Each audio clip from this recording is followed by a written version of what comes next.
Монгол түмний хүч чадал, тэсвэр хатуужлын тод илэрхийлэл болсон хөдөлмөрийн баатар, Монгол улсын гавьяад тамирчин, Эрдэнэ тодын унхан хүү их хоёрын соднон бэлжээ бол эгэл жирийн амьдралаас өндийж эх орныхоо нэрийг дэлхийд дурсгасан бахархалт нэгэн билээ.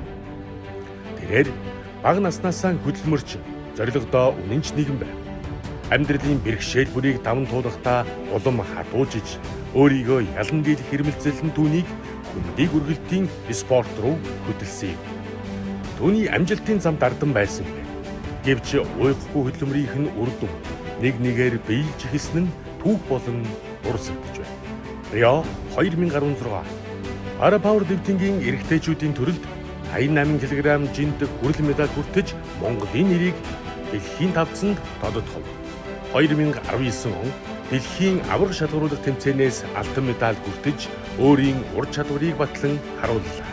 Токио 2020 Паралимпийн наадмын пара пауэрлифтингийн эрэгтэйчүүдийн төрөлд 107 кг жинд алтан медаль хүртэж Монгол түмний бахархлыг дээд зэгт нь хүргэв. Түүний энэхүү гавьяаг үнэлж Монгол улсын хөдөлмөрийн баатар цолоор шагналаа. Парис 2024 Паралимпийн наадмын пара пауэрлифтингийн эрэгтэйчүүдийн төрөлд 107 кг жинд мөнгөн медаль хүртэж амжилтаа баттган улам хүчирхэгжсээр байна.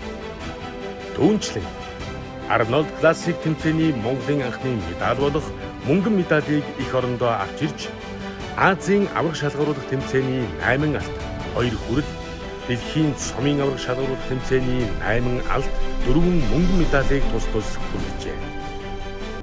Эдгээр он жилүүд бол зүгээр нэг тоо биш.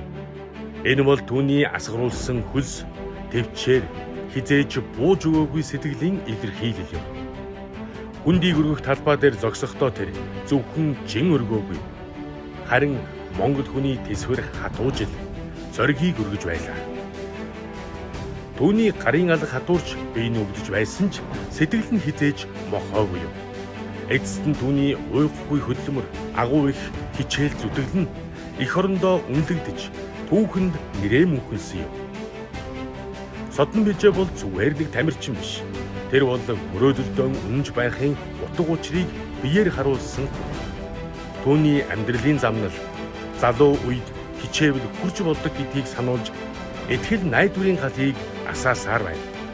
Эрен зууны бахархал Эрдэнэ тод түүхт 50 жилийн хүрээнд Олимпийн алтан, мөнгө, хүрэл медаль, хөдөлмөрийн баатар, Монгол улсын гавьяад тамирчин энх хоёрын соднон бэлжээгийн нэрмжид Equiped Powerlifting-ийн улсын аварга шалгаруулах тэмцээнийг хүндэтгэн зохион байгуулж байна.